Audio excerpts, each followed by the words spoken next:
மேற்படி 77வது திவ்யதேசம் திருவன்பரிசாரம்.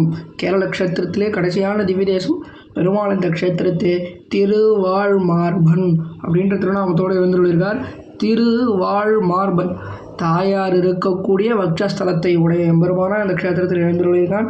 இந்த க்ஷேத்திரத்தை நம்மாழ்வார் திருவாய்மொழி 8ஆம் பத்து 3ஆம் திருமொழியில் ஒரே ஒரு பாசுரத்தாலே மங்களாசாசனம் பண்ணுறார். வருவார் செல்வார் வன்பரிசாரத்திருந்த என் திருவாழ்மார்பனுக்கு எந்திரம் சொல்லார் செய்தயன் உருவார் சக்கரம் சங்கு சுமர்ந்திங் உம்மோடு ஒருபாடு உழல்வான் ஓர் அடியானும் உடனேன் என்ன ஆச்சரியமாக ஒரே ஒரு பாசுரத்தாலே மங்களாசாசனம் பண்ணுறார். என்ன சரித்திரம்னு பார்ப்போம். முனிவர்கள்லாம் அத்ரியை முன்னிட்டு கொண்டு சுசீந்திரத்தில் போய் தபஸ் பண்ணுறான். இந்த சரித்திரம் எப்படி பிரியுறதுன்னா 2 க்ஷேத்திரமாக, அதாவது திருவன்பரிசாரம் சுசீந்திரம் ரெண்டுத்துலேயும் இந்த சரித்திரம் ஒன்றா சேர்றது. சுசீந்திரத்தில் போய் முனிவர்கள்லாம் சப்த ரிஷிகள் தபஸ் பண்ண அந்த இடத்துல தபஸ் முடிஞ்ச உடனே பரமசிவனார் ருத்ரன் சேவை சாதிக்கிறார். அப்படி ருத்ரன் சேவை சாதித்த உடனே, சுவாமி நான் உண்மை சேவிக்கிறதுக்காக தபஸ் பண்ணலை, நாங்கள் நாராயணனை சேவிக்கிறதுக்கு தான் நாங்கள் தபஸ் பண்ணோம் அப்படின்னு சொல்ல, இந்த க்ஷேத்திரத்தை சிவபெருமான் சொல்ல முனிவர்கள்லாம் அந்த சப்த ரிஷிகள் இங்கே வந்து தபஸ் பண்ணவே திருவாழ்மார்பன் அப்படின்னா என்ன அர்த்தம்? இவா தபஸ் பண்ண பலத்தினாலே தாயாருடைய கூடின வக்ஷஸ்தலத்தை உடையவனா பெருமாள் சிவபதியாக சேவை சாதித்த க்ஷேத்திரம் இந்த திருவன்பரிசாரம். இந்த க்ஷேத்திரத்துடைய பேர் நல்லா புரிஞ்சுக்கணும். திரு தாயார், வன், அந்த வன் அப்படின்ற வார்த்தைக்கு வன்மை, கொடைத்தன்மை, நம்மாழ்வாரை நமக்கு பிரசாதித்த எம்பெருமானார்லீரோ, அதனால தான் இந்த க்ஷேத்திரத்துக்கு திருவன் பரிசாரம் பெருமாளுடைய கொடைத்தன்மையை குறிக்கின்ற சொல்லாக இந்த க்ஷேத்திரம் அமைஞ்சிருக்குது. இனி பெருமாள் எப்படி எழுந்துள்ளிருக்காருன்னு பார்ப்போம்.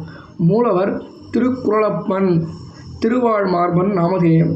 திருக்கோலம் அமர்ந்த திருக்கோலம், வீற்றிருந்த திருக்கோலத்தில் சேவை சாதிக்கிறான் பெருமாள். கிழக்கு நோக்கி திருமுக மண்டலம். தாயார் கமலவல்லி நாச்சியார் மகாலட்சுமி தாயார். விமானம் இந்திர கல்யாண விமானம். தீர்த்தம் லக்ஷ்மி தீர்த்தம். பெருமாளுக்கு சித்திர மாதம் 10 நாள் பகல் 10ம் ஆடி சுவாதி திருநக்ஷத்திரமும் இந்த பெருமாளுக்கு உற்சவமாக கொண்டாடப்படுறது. இதே கேரள க்ஷேத்திரத்தில் குலசேகர ஆழ்வாருடைய அவதார ஸ்தலமான திருவஞ்சிக்களம்னு ஒரு இடம் இருக்குது. அதுதான் குலசேகர ஆழ்வாருடைய அவதார ஸ்தலம். அந்த அவதார ஸ்தலத்திலே குலசேகர ஆழ்வார் பெருமாளுடைய கௌஸ்துபத்தினுடைய அம்சமாகவே அவதரித்தார். பெருமாள் திருமொழி என்று 105 பாசுரங்கள் மங்களாசாசனம் பண்ணினார். அவருக்காக சுவாமி வேதாந்த தேசிகன் தன்னுடைய பிரபந்தசாரத்தில் சாதிக்கிறார். பொன்புரையும் வேல் குலசேகரனே மாசி புனர்பூச தெழில் வஞ்சி களத்தில் தோன்றி அன்புடனே நம்பெருமாள் செம்பொற் கோயில் அனைத்துலகின் பெருவாழ்வும் அடியார்தங்கள் இன்பமிகு பெருங்குழவு காண மண்மேல் இருளெறிய என்றெடுத்தே இசையில் சொன்ன நண்பொருள் திருமொழி 105 பாட்டும் நன்றாக எனக்கருள் செய் நல்கினியே அப்படின்னு சாதிக்கிறார். அப்படின்னா என்ன தெரியுது? பெருமாள் திருமொழி 105 பாசுரம் இவர் பண்ணியிருக்கார் அப்படின்னு செய்யுது. இவர் அரசராக இருந்தவர்.